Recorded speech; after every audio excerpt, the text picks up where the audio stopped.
Good morning. My name is Olivia William. This is my application video for Craving English. My favorite color is purple, as you can see by my sweater. My favorite song is on in the background, and I made a presentation to organize the questions, so let's go ahead and get started. The first one being my favorite thing about being a teacher. And I would say definitely is how rewarding being a teacher is. I think that teaching offers the opportunity to directly shape future generations as well as to make a very long lasting impact on students. And I think it's also very satisfying to see students growing and evolving, not just as learners, but also as people. I really believe that education is a life changing investment of time, energy, money.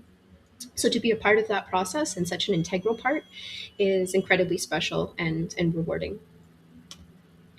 So I have different experiences in teaching. My first would be as an independent tutor. I worked with adolescents for about a year, and then I went to work at a private school called La Paz Community School. It's in Guanacaste, Costa Rica.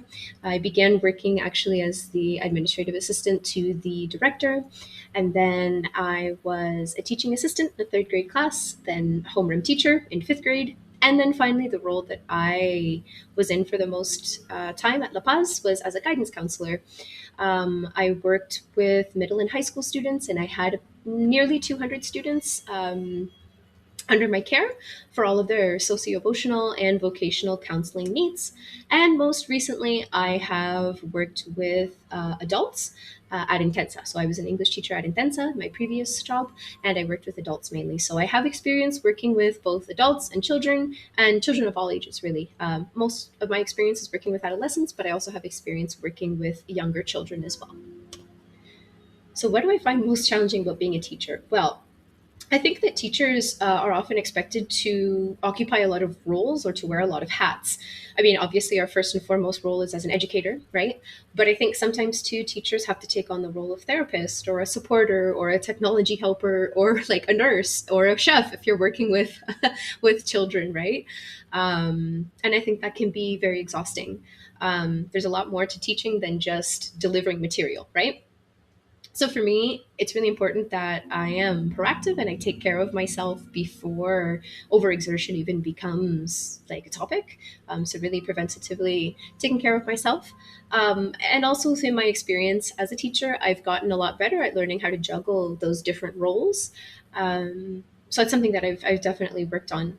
And I think that the institution plays a role too. I mean, I think an institution that has good communication and teamwork and support for the teachers can really go a long way in lessening the burden that the kind of role switching or task switching can have.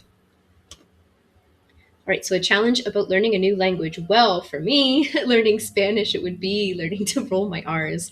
But maybe that's just me, maybe that's just Spanish. But in all seriousness, I think that a challenge that learners of all languages face is understanding the culture and cultures that are tied to a language, right? I think culture and language are something that cannot be separated, and it can be difficult to understand the interplay between them and how they interact with each other, how they influence each other, right? And so that can be something that is difficult when learning a language. I remember when I was a more beginner Spanish learner. I mean, I have a level C1 in Spanish, but I like to think of myself as a perpetual learner. But when I was a more beginning learner, I remember seeing in the textbooks like the vocabulary, the verb conjugations, grammar, different grammar concepts. And okay, it was fine, it was easy, but it was really different than the Spanish that I was hearing in the streets of rural Guanacaste. And a big part of that was the culture, right? The cultural elements that a textbook could just never teach me. And so now as a teacher, I really like to incorporate those cultural elements into my class. I'm Canadian also, so I like to weave bits of, Canadiana or kind of North American knowledge into my classes. So maybe it's teaching students idioms and expressions, or learning about cultural regional music, or a dish, or a holiday, or something like that. I really think that it's important to teach students how language applies in a broader context, like in society at large. Okay, Error correction is most definitely an important topic, and I think it can set the tone for the class in a positive or negative way. For my classes, I like to create a culture that normalizes making mistakes and sees them as a stepping stone for growth. So, as a result, my error correction is quite gentle and very natural. I try not to single students out to make them feel bad. And how I correct depends on the mistake that was made. So, for example, if it was a grammar mistake that was made, I would give the student an opportunity to self-correct, and then if they didn't get to the correct answer, then I would let them maybe ask a classmate. Can anyone help this person to answer the question, right? And if no other students could come up with the answer, then I would jump in to provide the answer as a last resort. So that's for grammar mistakes. For pronunciation mistakes, on the other hand, I think it's really important that students don't have an incorrect pronunciation in their heads. So for pronunciation issues, I always correct immediately and I model the pronunciation and have them repeat it. So in terms of error correction, I think it's a very important topic, and I think how it's conducted is important, and that is kind of my method and my perspective. Okay, so in the case of student resistance, I would absolutely lean on my background in psychology and as a school counselor. So first and foremost, I would connect with the student. If at that point I didn't have much rapport with the student, I would really prioritize speaking to them individually, getting to know them. I would probably use a decent amount of Spanish in these like one-on-one conversations just so that they feel comfortable, right? And then once the student was feeling more comfortable, um, I would ideally begin to explore with them kind of the root of the reluctance or nervousness that we're seeing in the class, and brainstorm solutions of what we can do together. That's in an ideal world. Of course, there are some students who are not as open and not as willing, and that's totally fine. In that case, I would still provide the student with lots of support and really still prioritize making the connection with them just so that they feel that their learning process is a shared responsibility and so that they don't feel alone in the classroom.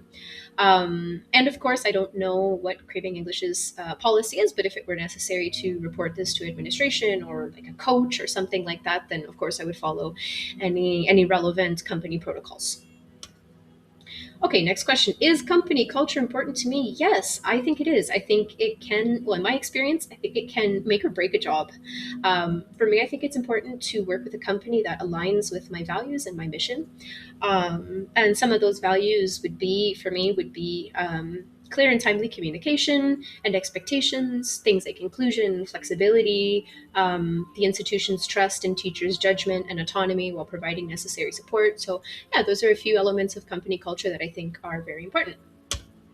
Okay, and in terms of the manifesto, the first value that really stood out to me was transparency. I think that in our society, in our modern world, we really devalue transparency, and things are typically done behind closed doors, right? So it's very refreshing to see a company being, well, transparent about transparency, and that's something that's really important to me too. I think for my moral compass, my north would definitely be honesty. So it's great to see that Craving English is aligned in that sense. Another value that really stood out to me was inclusivity. Like I mentioned before, I think that's a very important value for me, and I really believe that human diversity is where our strength lies as a society. So it's very nice to see that not only mentioned but also encouraged and really emphasized at Craving English. And finally, the last value that resonated with me was kindness and empathy. I mean, from my experience and educational background in psychology, um, that absolutely informs my teaching. I can't separate the two.